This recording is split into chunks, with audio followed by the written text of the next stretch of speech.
विश्व सेटिंग।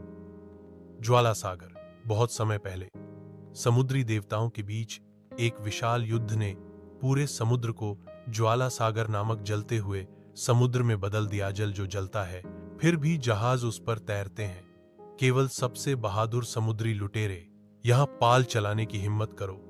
जो हर समय का सबसे बड़ा खजाना है उसका पीछा करो। The amber crown.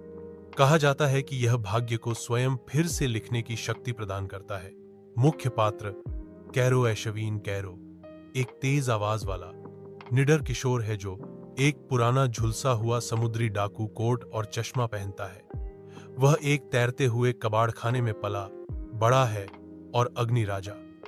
वह समुद्री डाकू जो ज्वाला सागर को नियंत्रित करता है बनने का सपना देखता है। वह एक टूटी हुई तलवार और एक रहस्यमय उसकी पीठ पर आग का निशान, कुछ ऐसा जो उसे अभी समझ नहीं आ रहा है। कैरो का दल the amber blades Luna sparks एक शांत स्वभाव वाली पूर्व नौसेना वाली लड़की जो चेन फैन से लड़ती है।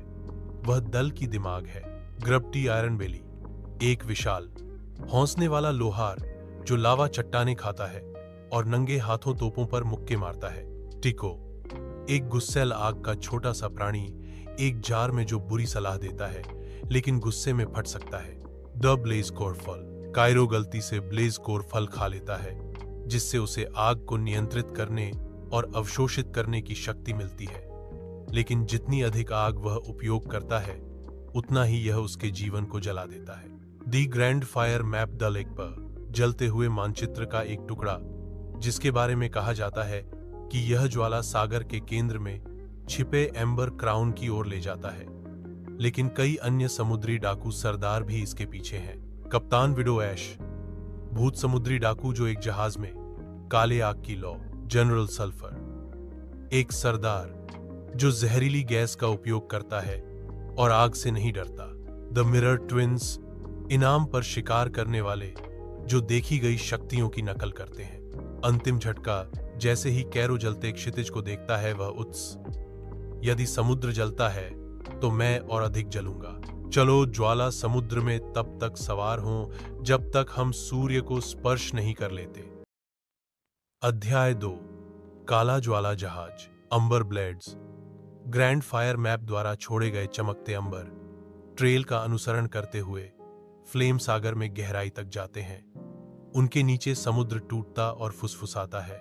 लहरें आग उनके जहाज द सिंडर गेल के पतवार को चाट रही थी। अचानक वूश आगे के आग के तूफान से पूरी तरह से काली आग से बना एक जहाज निकलता है। लूना यह वह है। विडो ऐश शापित जहाज से आईपी एक आकृति धुएं में नीचे तैरती है। कप्तान विडो ऐश जलती हुई नीली आंखों और काली लौ में लिपटी कंकाली हाथों के साथ। विडो ऐश मुझे नक्शा दो बच्चों या मैं तुम्हारी आत्माओं को अपने पाल में बदल दूंगी। कायरो ऊंचा खड़ा है, उसकी उंगलियों पर आग चटक रही है। तुम्हें नक्शा चाहिए तो आओ और ले लो।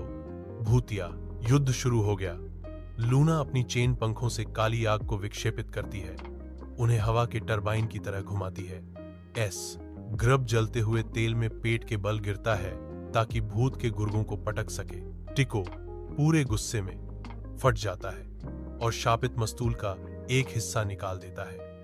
कायरो एक ब्लेज पल्स छोड़ता है, अपने मुंह से आग की एक लहर। वह आर्क जो भूत दल को साफ करता है, लेकिन हमले से उसके हाथों पर जलने के निशान फैल रहे हैं। लूना चिंतित, तुम अपनी सीमा पार कर रहे हो। कायरो मैंने कहा था कि मैं और तेज जलूंगा, क्या नहीं?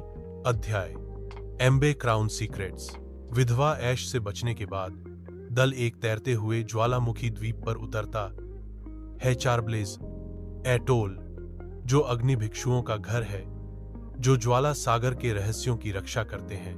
वे बुजुर्ग कोयला एक अंधे भिक्षु से मिलते हैं, चमकते अंगारों जैसी आंखें। बुजुर्ग कोयला तुमने जो ज्वाला क्रोड फल खाया उसने तुम्हें चुना, लेकिन आग तुम्हें भस्म कर देगी जब तक तुम उस पर महारत नहीं हासिल कर लेते।